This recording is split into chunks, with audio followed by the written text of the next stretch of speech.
جو لوگ ایمان لائے اور عمل نیک کرتے رہے اللہ ان کو بہشتوں میں داخل کرے گا جن کے نیچے نہریں بہ رہی ہیں۔ کچھ شک نہیں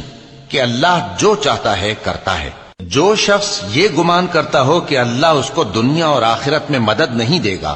تو اس کو چاہیے کہ اوپر کی طرف یعنی اپنے گھر کی چھت میں ایک رسی باندھے، پھر اس سے اپنا گلا گھونٹ لے، پھر دیکھے کہ آیا یہ تدبیر اس کے غصے کو دور کر دیتی ہے۔ اور اسی طرح ہم نے اس قرآن کو اتارا جس کی تمام باتیں کھلی ہوئی ہیں، اور یہ یاد رکھو کہ اللہ جس کو چاہتا ہے ہدایت دیتا ہے۔ جو لوگ مومن یعنی مسلمان ہیں اور جو یہودی ہیں اور ستارہ پرست اور عیسائی اور مجوسی اور مشرک، اللہ ان سب میں قیامت کے دن فیصلہ کر دے گا۔ بے شک اللہ ہر چیز سے باخبر ہے۔ کیا تم نے نہیں دیکھا کہ جو مخلوق آسمانوں میں ہے اور جو زمین میں ہے، اور سورج اور چاند اور ستارے اور پہاڑ اور درخت اور چوپائے اور بہت سے انسان اللہ کو سجدہ کرتے ہیں، اور بہت سے ایسے ہیں جن پر عذاب ثابت ہو چکا ہے، اور جس شخص کو اللہ ذلیل کرے اس کو کوئی عزت دینے والا نہیں۔ بے شک اللہ جو چاہتا ہے کرتا ہے۔ چونکہ آیت سجدہ تلاوت کی گئی لہذا سامعین پر سجدہ واجب ہے۔ یہ دو فریق ایک دوسرے کے دشمن اپنے پروردگار کے بارے میں جھگڑتے ہیں تو جو کافر ہیں ان کے لیے آگ کے کپڑے قطع کیے جائیں گے اور ان کے سروں پر جلتا ہوا پانی ڈالا جائے گا، اس سے ان کے پیٹ کے اندر کی چیزیں اور کھالیں گل جائیں گی، اور ان کے مارنے کے لیے لوہے کے ہتھوڑے ہوں گے۔ جب وہ چاہیں گے کہ اس رنج و تکلیف کی وجہ سے دوزخ سے نکل جائیں تو پھر اسی میں لوٹا دیے جائیں گے، اور کہا جائے گا کہ جلنے کے عذاب کا مزہ چکھتے رہو۔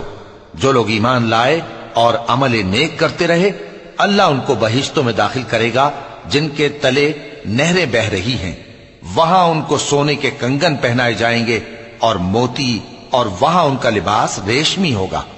اور ان کو اچھی بات کی طرف رہنمائی کی گئی اور خوبیوں والے مالک کی راہ بتائی گئی۔ جو لوگ کافر ہیں اور لوگوں کو اللہ کے رستے سے اور مسجد حرام سے جسے ہم نے لوگوں کے لیے یکساں عبادت گاہ بنایا ہے روکتے ہیں، خواہ وہ وہاں کے رہنے والے ہوں یا باہر سے آنے والے، اور جو اس میں شرارت سے کجروی و کفر کرنا چاہے تو اس کو ہم درد دینے والے عذاب کا مزہ چکھائیں گے۔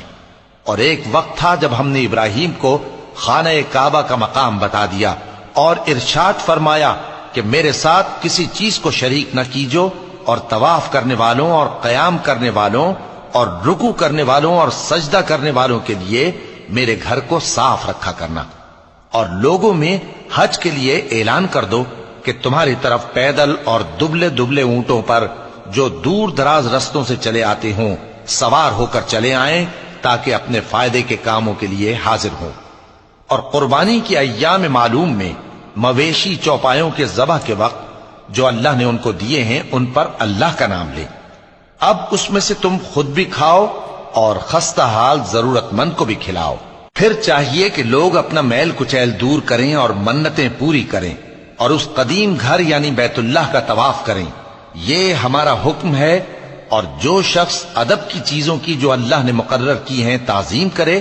تو یہ اس کے پروردگار کے نزدیک اس کے حق میں بہتر ہے۔ اور تمہارے لیے مویشی حلال کر دیے گئے ہیں